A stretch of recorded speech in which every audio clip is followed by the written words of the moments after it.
Ավազակային հարձակում էր, որ ընթացքում մարդ մահացավ։ Տենց մի պատճառ չի դնում նման քայլի գնալու համար։ Մի շարք հանգամանքներ են տենց ասավորվում, որ հասնում է դրան։ Ես դեմից է զղջացել եմ, որ տենց եղա։ Տենց պետք է չլիներ։ Ոչ մեկ չի կարող պատասխանատու լինի իմ քայլերի համար։ Բժշկական ակադեմիայում ավարտել դիմացնոթային վիրաբույժ։ Մարդիշկան գիտակցաբար է գնացել այդ քայլին, այդքան խրախուսվում է դրա համար։ Ծերանում ես ավելի անկենսունակ ես դառնում աշխատանքի համար եւ այլն։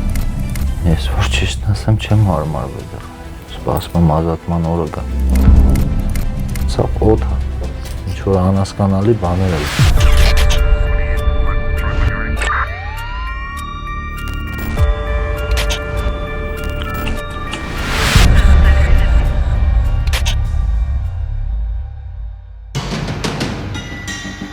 Սերգեյ Մովսիսյան 22 տարեկանում ավազակային հարձակման կիզակետում հայտնվեց։ Արդեն 21 տարի է բանտում է։ Ավազակային հարձակում իրականացրեցին, ինչի հետևանքով մարդ սպանվեց։ Մի շարք հանգամանքներ են պատճառ դառնում, որ գնում ես այդ քայլին։ Այդպես չպետք է լիներ։ Իմ պատճառով է այդպես եղել ու մեղավոր եմ։ Այո, մեղավոր եմ։ Ես այլ խնդիր ունեմ։ Պայմանական վաղաժամկետ ազատ հարձակման, վերասոցիալականացման խնդիր կա։ Ամեն ինչ կարծես օդ է։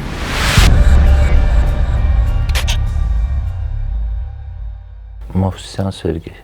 Քանի տարի է որ քրեակատարողական հիմնարկում եք։ 21-րդ տարին է։ Ինչ էր եղել, որ հայտնվեցիք բանտում։ Դե ավազակային հարձակում էր, որ ընթացքում մարդ մահացավ։ Քանի տարեկան էիք այդ ժամանակ։ 22։ 22 տարեկան երիտասարդը ավազակային հարձակման գնաց, ինչը դրդեց։ Շատ առնչված կլինեք, երևի չգիտեմ, բայց նկատած կլինեք, տենց մի պատճառ չի լինում նման քայլի գնալու համար։ Մի շարք հանգամանքներ են տենց ասավորվում, որ հասնում է դրան։ Չկա տենց մի հատ պատճառ, որի պատճառով սենց կտրուկ քայլի գնաս, ասենք այդ մակարդակ է։ Դուք սպանության հետ կապ ունեք։ Հա։ Դուք դες մեղավոր համարում եք, Սերգեյ։ Դենց դեմից միջև բռնվել եմ նույնիսկ, տենց պետք է չլիներ։ Դե կապ չունի արդեն նրա հետ, որ ես բռնվել եմ, դատապարտվել եմ, մինչև այդ ամեն ինչն է եղել, տենց պետք է չլիներ։ Ինձ ոչ տարի էր պետք դրա համար հասկանալու համար, որ դա տենց պետք է չլիներ, որ ես զղջամ։ Ես դեմից է զղջացել եմ, որ տենց եղա։ Տենց պետք է չլիներ։ Տենց վերացականացում եմ, տենց պետք է չլիներ, ինձանից հեռու եմ բամ, չէ, ես իմ բաժարով է դա եղել, ես այդքանով մերվել եմ դրա հետ։ Որ իմ մեղավորությունը կա դրա մեջ։ Հենց 22 տարին էլ արդիկում եք եղել, թե տարբեր քրեակատարողական հիմնարկում։ Նոբարաշենում եմ, այ Նոբարաշեն կգամ։ Անցած տարի եմ տեղափոխվել։ Գաուտ։ Ռեժիմը բացվել է, եկել եմ ստե։ Ունեմ, բայց գործի հետ կապված չեմ ուզում այդքան անդրադառնալ, որտեղ արդեն ոնց որ սա անցել է։ Ավելի շատ հիմիկվա վիճակն է հետաքրքրում։ Ծրագրեր կա, բաներ կա, ասում են վերասոցիալականացման մասին, բայց որոշ փոփոխություններ տենում ենք, բայց իրական նպատակը վերասոցիալականացման չենք տեսնում։ 22 տարեկանում հայտնվեցիք քրեակատարողական հիմնարկում։ Ու ձեր ապրած տարիների ու այսօրվա մասին ինչ անելիքներ ունեք։ Դժվար է տես ամփոփել։ Շարունակում ես ապրել մի որոշ ժամանակ, եթե գիտակցում ես, որ դες գտնվում ինչի համար, նույն ձև կյանքը շարունակվում է։ Նես չի որ ինչ որ բան կան գառը կամ ընտանիք ունեմ, երեխեք ունեմ։ Արդեն ամուսնացած էի 22 տարեկան։ Այո, ես որ բռնվել եմ, տղես տարի 10 ամսական եղել։ Մեծ տղես, հիմա փոքր տղա եմ։ Փոքր ասելով 16-ը փոքրս։ Դե հարմարվում ես ամեն մեկը իր ձևով հարմարվում ես ամեն ինչ։ Ոնց հարմարվեց Սերգեյը։ Ես որ ճիշտ ասեմ չեմ հարմարվել դեռ։ Սպասում եմ ազատման օրը գա։ Ինչ process-ի մեջ եք հիմա։ Հիմա ռեժիմի համար եմ դիմել, որ ցածրամտանգային գոտի փոխեն, բայց վարչությունը չի փոխել, հիմա դատարան եմ տվել, դատարանի վճռ եմ սպասում եմ սպայն։ Հույսեր կան, հա, մարդկանց փոխում են ռեժիմներով բաց կալանքի տեղն են, որոշ մարդիկ վաղաժամկետ են ազատվում։ Բայց ուղղակի հստակություն չկա, որ դու էլ հասկանաս ինչ որ ոնց է պատժողական քաղաքականությունը հստակ տարանջատում ես բոլոր փուլերը, ինչ ես անում, նկատողություն, տուժ եւ այլն, պարտադիր բնույթ է կրում այդ ամեն ինչը, հակառակ կողմը պարտադիր բնույթ կրող ոչինչ գոյություն չունի, սա կամայականորեն, ասենք, պետի հայեցողության վրա կհամարի, որ մեկին պետք է խրախուսի, թե չէ։ Եթե այդ հարցում հստակություն ուներ, որ ասենք չկարանային իրենք ոնց ուզում են գրեն, եթե դու իրոք մի բան անում ես, որը խրախուսել է, խրախուսվես դրա համար, ինչի՞ չէ։ Եթե դու պետական պատվոգիր ես ստանում, բայց հիմնարկի քեզ չէր խրախուսում, դե ոնց նայես դրան։ Ես խրախուսանք չունեմ ու այսօր ես չգիտեմ ինչ անեմ, ասում եմ սալտո տամ տակ, ինչ անեմ, ասեք անեմ, տվեք ինձ խրախուսանքա պետք։ Այս 21 տարիների ընթացքում ինչ-որ բան չեք արել, որ խրախուսանքի արժանանաք։ Արել եմ, ոչ չեմ արել, շատ բան եմ արել։ Բայց ասենք հիմնավոր, որ ասեմ, օրինակ պետական պատվոգիր եմ ստացել շախմատի մատուցանակային տեղ զբաղեցնելու համար, պետական պատվոգիր տվել է պետությունը կառավարության կողմից, բայց հիմնարկը խրախուսանք չի տվես, լետես վիդանի մի հատ կտանք։ Դա էլ է խրախուսանք, բայց գործերի մեջ չեն գրում, որ խրախուսվել է։ Գրում են չի խրախուսվել։ Ազդումաձեր հնարավոր նայում են, ասում են չի խրախուսվել, որպես բացասական են բնութագրում։ Ես իմացա, որ դուք Արթիկի բանտի գրադարանավարն եք։ Ոնց որոշվեց։ Դե ես ուզում էի մարդ կար ստեղ, ռեժիմը բացվեց գնացինք, առաջարկեցի, չհնարեցին։ Բացի հետ ես էի արդեն բանանիների մոտ էր, ես էի տիրություն անում, հետո տենց գրանցվեցի։ Իսկ գրքերի նկատմամբ սեր կա, գիրք, որը կարդացել եք կամ ամենաշատ տպավորվել է։ Այստեղ ինչ դրած է, նախ հիմա եմ կարդում։ Այս բանը Սապիենսն է, շատ հետաքրքիր գիրք է գիտական։ Կարդալ սիրում եմ, շատ չեմ կարող այնց առանձնացնեմ։ Մանկական գրքեր կարամ հիշում ամենասիրած, Անգլուխ դիավորը, Человек, который смеется Գյուգոյի, կան սիրելի տենց գրքեր, որ տպավորված մնում են, բայց հիմնականում ամեն ինչ էլ կարդում եմ։ Իսկ Հյուգոյի թշվառները կարդացել եք։ Ես թվում լավագույն ստեղծագործություններից մեկն է, որ աննկարագրելի ստեղծագործություն է։ Это Գյուգոյին Человек, который смеется իմ համար միանշանակ իր գլուխ գործոցն է։ Բանտը դժոխք է, Սերգեյ։ Չէ, բոլորովին չէ։ Կյանքի պայմաններն է փոխվում, ուրիշ ոչինչ։ Եթե դու մարդ ես, քո համար տարբերություն չկա, որտեղ լինես մարդ։ Կյանքի պայմաններն է տարբերվում, ընդամենը։ Ինչ խլեց ամենաառաջինը ձեզանից։ Եվ ինչ տվեց ձեզ 21 տարվա ընթացքում։ Խլեց չի ասի, խլեց, բայց ավելի շատ իմ հարազատների վրա անդրադարձավ, իմ ընտանիքի վրա։ Հետո ես հասկանում, որ քո քայլը մենակ քո վրա չէր անդրադառնում, շատ մարդ կար, որ կախված էր այդ ամեն ինչից։ Դա խլը չի ասի, որ ափսոսանքա, որպես կուզեի ուրիշ ձև լինել, բայց ոնց եղել է։ Իսկ ինչ տվեց, հասունանում ես, տարիները գնում է, սպասում ես ավելի շատ, որտև ճիշտ է, ասում եմ, կյանքի որակն է փոխվել, ապրում ես, բայց ուզում ես հարազատներիդ հետ մոտիկ լինես։ 22 տարի ձեր առօրյան ոնց է սկսվել։ Դե գրեթե սավախ նույնն է, կապ չունի, դաժե որ փակ ռեժիմում ու բաց ռեժիմում այդքան մեծ էական չի տարբերությունը, որ հայատ ես կարող միշտ ես դա։ Չկա տենց մի հանգամանք, ուղղակի մի շարք հանգամանքներ բերում են դրան։ Շրջապատը, կարիքը, ամեն ինչը իրար հետևից։ Բժշկական ակադեմիայում ավարտել, դիմացնոտային վիրաբույժ։ Հասցրեցիք ավարտել։ Հա։ Ավարտեցի ու այդ հունվարին բռնվեցի, 2006-ի 5-ին եմ ավարտել։ Ամեն մարդու կոշիկը իրան է սեղմում։ Չեմ կարող այստենց ասենք մանրամասնեմ ամեն ինչ։ Ձեր կատարած քայլի համար դուք մենակ ձեզ եք մեղավոր համարում, թե ամեն մեկը։ Այո, միայն ինձ։ Ոչ մեկ չի կարող պատասխանատու լինի իմ քայլերի համար։ Բացի ինձանից։ Երբ որ որևէ մեկից հետ դժբախտություն է լինում, երես թեքողները շատ են լինում, որ դուք ընկաք, երես թեքողներն ու խփողները շատ էին։ Վճռից կարդալու օրվանից հետո։ Եթե մինչև վճռս կարդալը, ասենք, տղեկից ամեն օր շաբաթվա, երկու շաբթի, ուրբաթ Կլորբերտի դեմն էին, վճռից հետո 95% էջական ընդհանրապես կորան։ Ընկերները։ Այդ հավատալ իմ ընկերներ ունեն, որ մինչև ես իրար հետ ենք։ Ուղղակի հայրս մայրս իրար հետևից մահացան անցած տարի։ Կարողացաք մասնակցել ուղղանկարության։ Թույլ տվեցին։ Չկարած չզղջա, սա իրենց կյանքը փոխվում է քո քայլի պատճառով։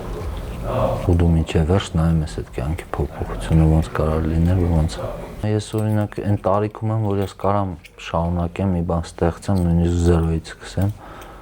նույնիսկ եթե բժշկական պրակտիկա էլ ցանկանամ սկսեմ, նորից կարամ սկսեմ այն տարիքում, բայց չգիտես ինչ ես համակարգը ստիպում, ասում է դու 55 տարեկան եղի, քեզ մի բալ ավել կտամ, դու կխրախուսվես, որ դու բիձա ես, էլ բանի ունակ չես, այգիք ձեզի ազատեն, գնացեք թոշակ ստացեք, ինչ ես հասկանում, իմաստը որն է։ Եթե կա ծրագիր վերասոցիալական, ասում են կունի սկիզբ, ունի վերջ, եկեք իրականացրեք, մենք էլ հասկանանք, այդ ինչ է կանոն որ չէ։ Թե չէ հիմա ինձ ասեն գնա ինչի դասի չես մասնակցում, գնամ ինչ դասի մասնակցեմ, ես դիպլոմ ունեմ, բայց դրա համար դու չես խրախուսվում։ Դու եթե ստեղ գնաս ավարտես դպրոցը, դրա համար դու խրախուսվում ես։ Բայց եթե դու արդեն ավարտած ես, նույնիսկ դրա կարիքը չունես, չգիտես ինչի չես խրախուսվում։ Բալը սկսում է տարիքային, այսինքն միջև 28 տարեկան ես, եթե արի հանցագործությունը, բալ չես ստանում 28-ից բարձր, այսինքն մարդ իշքան գիտակցաբար է գնացել այդ քայլին, այդքան խրախուսվում է դրա համար։ Տրամաբանությունից զուր կնենց օրենքներ կետեր կա, որ դու էլ չես կարող հասկանաս, ինչ անես այս ամեն ինչի հետ։ Իրողություն, եթե դու տվել ես կարամ բալ բաստակեմ, ես իմ տարիքային շեմը չեմ կարա փոխեմ։ Այսինքն անհնարին պահանջ ես դրել իմ հանդեպ։ Ես արդեն այդ կարգավիճակում եմ, որտեղ չեմ ընկնում այդ բանի մեջ։ Մի բան ինչի, չգիտեմ, թե գրողների հետ, թե հասկացողների հետ։ Ժամկետներ են դրել բողոքարկման, հիմա որոշել են, ինձ մերժել են իմ ռեժիմը փոխելը։ Հաստատ մտածում եմ, պաշտպանեմ ուզե 15 օր հետո պետք է գա նախարարության բողոքարկման ժամկետը 20 օր է։ Ես մտածում եմ, բայց ես ոնց ընդ է բողոքարկեմ, որ հասցնեմ 2 ամսվա մեջ դադարան բողոքարկեմ։ Ստիպված ընդ չես անում, են ես անում։ Ոչ մի տես ռեալ բան չկա։ Իմ դիմելու վաղտը հունվարին էր, պատկերացրեք, միջև օրս վճիռ եմ սպասում։ Վճիռն էլ որ բացասական եղավ, 6 ամիս հետո կարամ դիմեմ։ Այսինքն եթե ես չբողոքարկեի դատարան, 3 ամիս հետո կկարանայի նորից դիմել ռեժիմի համար։ Ոնց որ դիմել եմ դատարան, դրա համար պատժվում եմ 3 ամիս էլ ավել պետք է սպասեմ։ Տրամաբանությունը օրենքի չես հասկանում։ Եթե ես դիմել եմ դատարան, ես ավելի եմ երկարացրել այդ պրոցեդուրան։ Այսինքն հաջորդ անգամ հակառակը պետք է ավելի կարճանա, ոչ թե երկարին։ Դե եթե ուզում եք վերասոցիալականացնեք, ոչ թե դեբիլացնեք մարդկանց վերջնականապես։ Այս հարցերի մասին հնարավորություն եղել է հաճախակի պաշտոնատարանցի գալիս են մարդկանց թվում է թե դու քո համար ես ասում, ես իրականությունն եմ ասում, որ էսի sense չի աշխատում։ Մարդ չգիտի գա գրադարան, կարա կիշնեք, նայեք գործերը, տեսեք վերջի անգամ մենք գրադարան ով է մասնակցել, ով է ընթերցում, ով չի ընթերցում, ընդհանրապես ժուրնալը չեն տանում ստուգեն։ Իմ որոշումը վարչությունից եկել է, ես գիտեմ, որ հեսա պարոն Ապեջյանը ստե, իրանք գրե տվել են ոնց կա։ Իրանք ընդեղից իմ մերժումը ուղարկել են սաղ սուտ։ Գրում են չի աշխատում, ցանկություն չի հայտնել, չի մասնակցում, 24 թվից է մասնակցում, մասնակցել է ընդամենը 7 միջոցառում։ Այսինքն իմ հետ կապ չունեցող բաներ են գրել։ Ընդհանրապես հարցնում են դատարանում էլ ես հարց տվեցի վարչության ներկայացուցին, ասացի ոնց է տենց ելնում, դե ասում է էթիկական նշանակություն չունի, մեկը մերժելու են, տենց է դուրս գալի։ Այսինքն ինքը դատապարտյալը կոնկրետ բաների մասնակցել է, կոնկրետ բաներ արել, բայց միանգամայն այլ իրականություն է ներկայացրել, որպեսզի ինքը շարունակի մնա։ Իմ հիմիկվա այս որ դատարանում է հիմա գործը, հենց տենց է, ես է փաստացի ցույց եմ տվել, որտեվ այս մարդիկ ստեղից ճիշտը գրե ուղարկել են, ես դրա կրկնօրինակը տեսել եմ ինչ են գրած է, որ 40 մասնակցություն է, մենակ այդ 6 ամսվա մեջ, ոչ թե 24 թվի։ Պատվոգիր ունեմ 20 թվին, 19 թվին Խաչմերուկի ու նախարարության կազմակերպած դասընթացներին խոհարարների գերազանց ավարտել եմ, այսինքն դա ցույց է տալի, որ 19-ին, 20-ին ես մասնակցել եմ այդ միջոցառումներին։ Եթե քիչ է եղել, ուրեմն քիչ են անցկացվել, ոչ թե ես եմ քիչ մասնակցել։ Ես ամեն ինչին մասնակցում եմ։ Ու դրանից հետո որ քեզի մերժում են, ու պրիչոմ այդ ձևով են մերժում, որ ինչ որ սխալ տեղեկություն են տալի, որ դու չես այդ մարդը, ինչ որ գրած է քո մասին չի։ Ոնց չեմ մասնակցել, եթե նախորդ պետի որոշում կա, որտեղ գրում է բաստակցել է բոլոր միջոցառումներն, դրա համար ինձ ռեժիմ են փոխել, բերել են ստե։ Այդ ոնց դառա, որ ես չեմ մասնակցում։ Դուք փորձել եք հասկանալ միտումը որտեղից է գալիս, ինչ միտում կա։ Միտում ոչ մի միտում էլ չկա, անպայթությունը ուղղակի էս ամեն ինչի հանդեպ վերաբերմունքը։ Թե որ փուլում է, դա արդեն իրանց գործն է, ես չգիտեմ որտեղ է դա խառնվավ։ Բա մեր վրա է ազդում։ Հիմա ես դատարանի վճիռում սպասում, հիմա կգա, եթե հանգարց մերժելա 6 ամիս հետո։ Ես ոնց կայնեմ դադավորին, ասեմ, բա հունվարին էր վաղտս, այս մի տարին ինչի ես պետք է հետ ընկնեմ։ Ագարավ չեմ, հա, հասկացանք։ 6 ամիս է, էլի 6 ամիսի համբերի հետո կդիմես, ոնց որ այդ 6 ամիսին մեր երեխեքի կյանքից է գնում, իմ կյանքից է գնում։ Ինչի համար, եթե դու կոնկրետ ինչ-որ գործողություն ունես անելու, կամ մի բան ասա, դու էս ինչ մարդն ես, այս տեսակը չենք ուզում ազատվի, հասկանամ։ Եթե ես ամեն ինչ ճիշտ եմ անում, լավ եմ անում։ Հիմա ինչ որ մեր առօրյային վերաբերվում է, լավ կլիներ ավելի հստակ բաներ լիներ, որ կոնկրետ այդքանը անելուց հետո դու իմանայիր, որ քեզ չեն ասի, դե լավ, դե մի կես տարի էլ սպասի։ Իմանայիր ինչ ես անում, եթե պրոստը ես շաշկի խաղալ գիտեմ, դի շաշկի խաղալ սովորեմ, ինչ սա փոխվելու։ Ինչ ոնց եք ինձ վերաինտեգրելու կամ ինչ եք ուզում անել։ Ընդհանրապես ոնց որ ծերանում ես ավելի անկենսունակ ես դառնում աշխատանքի համար եւ այլն։ Քանի տարեկան եք հիմա։ 43։ Ամսի 16-ին դադի էի, ասեցին վճիռը մի շաբաթվա մեջ 10 օրվա մեջ կգա, ու տեղեկ չեմ ինչ վճիռ լինել։ Եթե փոխեն ցածր անվտանգային գոտի կլինի։ Դա ինչ է ենթադրում, կբացատրեք այդ ցածր անվտանգային գոտին, ինչ կսպասվի ձեզ։ Օրենքով ասենք տեսակցություններն ավելանում, մեկ էլ հաջորդ քայլը, որ բաց կալանք կարաս դուրս գաս արդեն, դիմես բաց կալանքի, անդե արդեն լրիվ ուրիշ ձև է կարաս կարճաժամկետ մեկնումներ են տալի, կարաս գնաս արդեն կարելի ասել կիսով չափ դուրսն ես։ Դժվար է եղել ձեզ համար պահել ձեր մարդ-տեսակը, հասնել ձեր ընտանիքին, ամեն դեպքում այդ բանտի այդ վատ բարքերի ճանապարհով չգնալ։ Այնպես չէ, որ բանտը դրախտ է էլի կամ չգիտեմ, հրաշք մի վայր է։ Դժվար է ամանաման չկայացած մարդու համար շատ հեշտ է շեղվել։ Այս համակարգի մեծ թերություններից մեկն է, որ անփորձ մարդկանց բերում փորձալու են սարքում։ Բայց հիմա գնալով փոփոխություններ կա այդ առումներով, առաջվա պես չի։ Շատ բաներ ա փոխվել։ Առաջին բանը, որ դուրս գա քրեակատարական հիմնարկից, որն է լինելու ձեր առաջի քայլը։ Առաջինը տունս պետք է գնամ, երեխեքիս տենամ,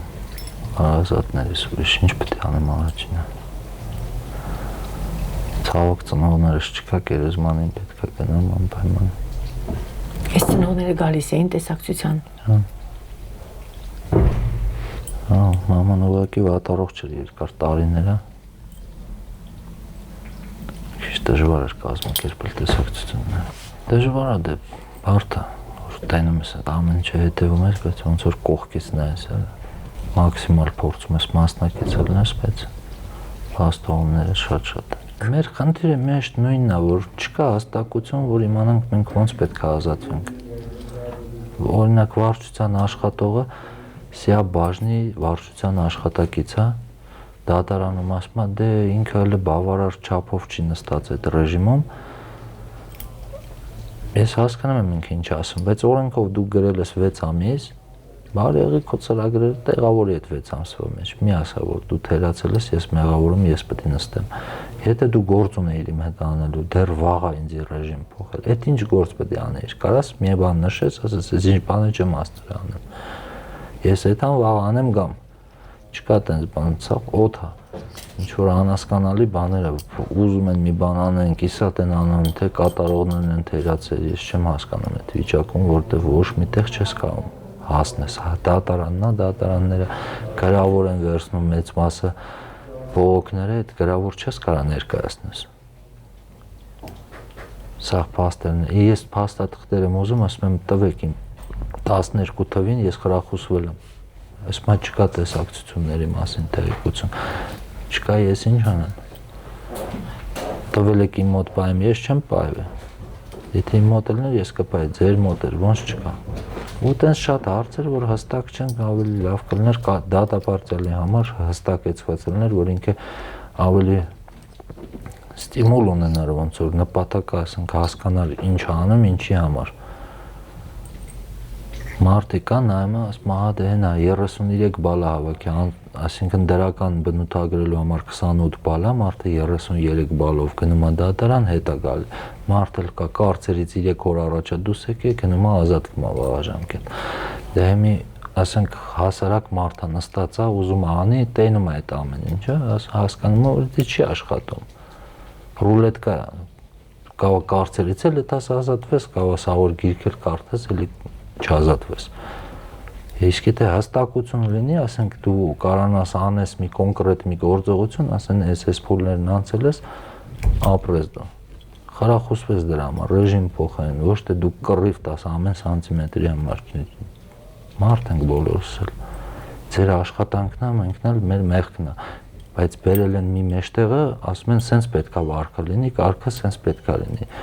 բայց կոնկրետ չկա։ Ու չգիտես ինչ անես։ Հիմա ես եկել եմ ստել լավ է, գաղութա բաց է, ահագին բան փոխվել է իմ համար։ Ավելի լավ է, աշխատում եմ արդեն գրադարանում։ Ես միշտ եմ դիմել աշխատանքի համար, նույնիսկ ատամնաբուժի օգնական ինչ ասես, ասել են չէ, մի չեները մինչև եկավ հասավ ստե, եղավ։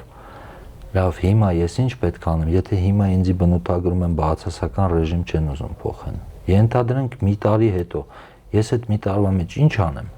Դուք այդ հարցը տալիս եք ձեզ կապատես։ Մասնակցեք միջոցառում, հա մասնակցում ենք, շաշկել ենք, խաղում, էնել ենք, խաղում, գնդակել ենք, տշում, հետո իշքան։ Ինչ պետք է փոխի։ Որ տենց է խոսում ես, ոնց որ մի ձևին է, բայց ձեր կազմակերպած միջոցառումները ինչ է։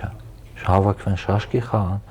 առաջ ասում էին չխաղա գաղութներում, հիմա բերել են ասում են եկեք խաղացեք։ Գնամ դոմինո խաղամ, ես անեմ, ես վերասոցիալականացվեցի, ապրեք դուք, բայց թողեք այդ համերը վերջ, այդ էլ եմ անում։ Վաղաժամկետների մասին է вообще խոսք չկա, չեն թողում, ու всё, տենց այդ Արտուրիբն է, վերջի տարիներում միակ դեպքն է, որ տենց թողել։ Այս ռեժիմներից ընդհանրապես։ Գլոբալ խնդրումը դրա մեջ է, որ հստակ պահանջներ չկա, որ դու իմանաս ինչ պետք է կատարես, որ հետո չասեն դե կարող է կամ էլ քո համար ես արել։ Շատ ենք լսել այդ արտահայտությունները, կամ սպասեք։ Կոնկրետ ժամկետներ, կոնկրետ գործողություններ, եթե կա մարդ իմանա, ամեն ինչ տրամաբանորեն լինի, ինքը իմանա, ես էսի չարեցի, չբացեցի։ Ես եմ մեղավոր, ինձի տենց էր պետք ուրեմն։ Բայց եթե ուզում եմ բացեմ, բայց ես ինչ բաներն անեմ։ Բայց չասեն անելուց հետո խի կոմար ես արի, մեր համար չես արել։ Հստակություն լինի, պահանջները ավելի հստակ լինեն, կամայակորոնորեն չկատարվեն, ասենք, ով ոնց ուզի անի, որտեվ տենց է գրած, որ կուզես կանեն, կուզես չնան։ Ի պատասխան ՑՄԱ դատապարտյալ Սերգեյ Մովսիսյանի գնահատականներին Հայաստանի Հանրապետության քրեակատարողական ծառայության լրատվական բաժնից անրու լրատվականին հայտնեցին։ Հայաստանի Հանրապետության Արդարադատության նախարարության Արդիկ քրեակատարողական հիմնարկի ՑՄԱ ազատազրկման դատապարտված դատապարտյալ Սերգեյ Վլադիմիրի Մովսիսյանի պատիժը կրելուց պայմանական վաղաժամկետ ազատման ներկայացնելու ժամկետը լրացել է 28/01/2026 թվականին։ Հայաստանի Հանրապետության քրեակատարողական օրենսգրքի 133-րդ հոդվածի առաջին մասի համաձայն դատապարտյալը իր պատիժը կրելուց պայմանական վաղաժամկետ ազատման ներկայացնելու հարցը ընթաց տալու համար ոչ շուտ, քան 3 ամիս առաջ իրավունք ունի գրավոր դիմում ներկայացնելու քրեակատարողական հիմնարկի վարչակազմին, սակայն Մովսիսյանը դիմում է ներկայացրել 26/01/2026 թվականին։ Համաձայն Հայաստանի Հանրապետության Արդարադատության նախարարի 2018 թվականի հուլիսի 12-ի N 336L հրամանի հավելվածով սահմանված կարգի դատապարտյալ Սերգեյ Մովսիսյանի վերաբերյալ Հայաստանի Հանրապետության Արդարադատության նախարարության պրոբացիայի ծառայության կողմից 0804/2026 թվականին տրվել է պայմանական վաղաժամկետ ազատելը ոչ նպատակահարմար համարվելու վերաբերյալ զեկույց։ Հայաստանի Հանրապետության Արդարադատության նախարարության քրեակատարողական ծառայության կողմից 23/04/2026 թվականին կազմված զեկույցը եղել է բացասական։ Չափորոշիչների գնահատման եւ գումարման արդյունքը կազմել է 27 միավոր, իսկ դրական է համարվում 28 եւ ավել միավորը։ Ուստի բացասական զեկույցների հիմքով հիմնարկի պետի 27/04/2026 թվականի թիվ 309 որոշմամբ պատիժը կրելուց պայմանական վաղաժամկետ ազատելու հարցը դատարան չի ներկայացվել։ Դատապարտյալը չի օգտվել իր իրավունքից եւ չի բողոքարկել վերոնշյալ որոշումը դատական կարգով։ Իսկ դատապարտյալի պատիժը կրելուց պայմանական վաղաժամկետ ազատելու վերաբերյալ վերջնական որոշումը կայացնելու իրավասությունը վերապահված է դատարաններին։ Դատապարտյալ Սերգեյ Վլադիմիր Մովսիսյանի պատիժը կրելուց պայմանական վաղաժամկետ ազատման ներկայացնելու հաջորդ ժամկետը լրանում է 27/07/2026 թվականին։